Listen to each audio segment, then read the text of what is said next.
for Hollywood.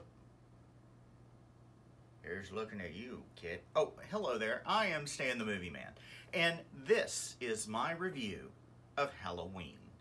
It stars Jamie Lee Curtis, Judy Greer, Andi Matichak, Will Patton, and playing the part of Michael Myers, or The Shape, depending on how you want to refer to him. There are two actors, Nick Castle Jr. and James Jude Courtney. Now, this picks up 40 years after the original Halloween. And if you are somebody who is really into the Halloween universe, who has seen all of the movies, all of the sequels, is buried deep in the lore of Michael Myers and Laurie Strode and the history they have, and all of the background and all of the variations of Michael throughout those films, you can forget everything from that happened after the original 1978 film, because this movie does.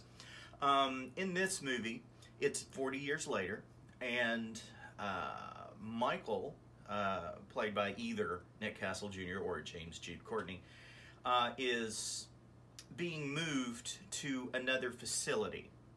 Now, his doctor doesn't want him to go to this other facility because he thinks it is barbaric and will not give Michael the treatment that he needs. But Michael hasn't spoken a word to anybody in 40 years, and a couple of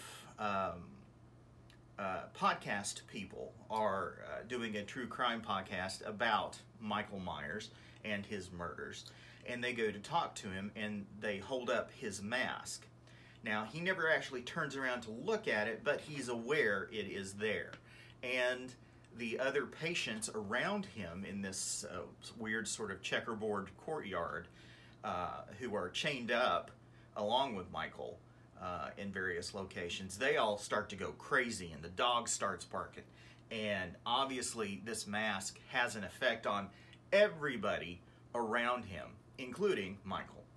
Now, Laurie Strode, played by Jamie Lee Curtis, has been preparing for the day Michael breaks out. Her home is a fortress. Multiple locks on the doors and windows. There's an arsenal of weapons. There's even a hidden access to her basement. Now, her life has not been particularly good since the events of the original Halloween. She's been married twice and divorced twice, and she's estranged from her daughter, Karen, played by Judy Greer, and has a kind of rocky relationship with her granddaughter, Allison, played by Andi Matichak. As Michael is being transferred to this other facility, the bus crashes, and all of the mental patients escape, including Michael, and he begins a rampage anew. This film will make fans of the original 1978 Halloween very happy. It is essentially the same movie with a few little flips on some of the iconic events of that particular film.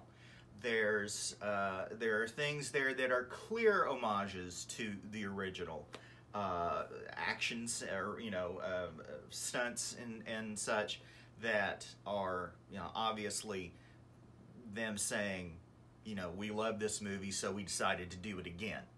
Now, while it is not terribly scary, because we have seen this all before for the last 40 years, over and over and over and over and over again,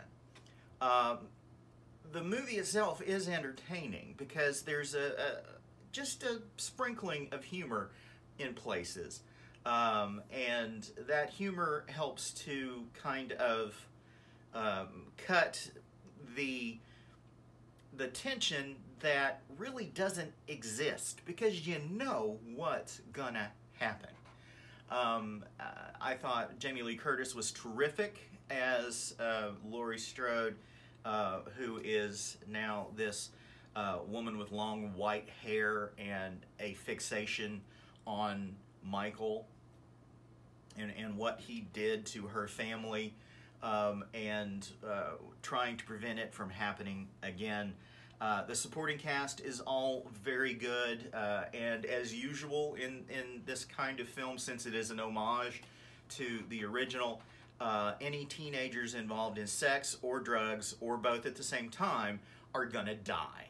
So just be ready for that.